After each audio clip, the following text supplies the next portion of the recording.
In this video, I'm going to show you how you can sign out of all the devices you have ever signed into your Steam account. So if you had your Steam account signed into several devices and you can't access them, then you can go ahead and sign out of all those devices just from one single source. To do so, it is quite simple. Just go ahead and log into your Steam account first.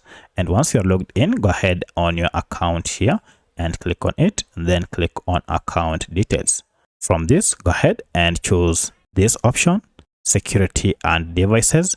If you click on it, scroll down up to the end, and you'll be able to see this option called sign out everywhere. So if you click on this will go ahead and sign you out of any device you have ever signed onto, apart from the one that you are not managing at the moment. So that's how you can sign out of every device that you have ever signed your Steam account to. If you have any other question, kindly let me know in the comment section. Otherwise, thanks for watching, and let's meet in the next video.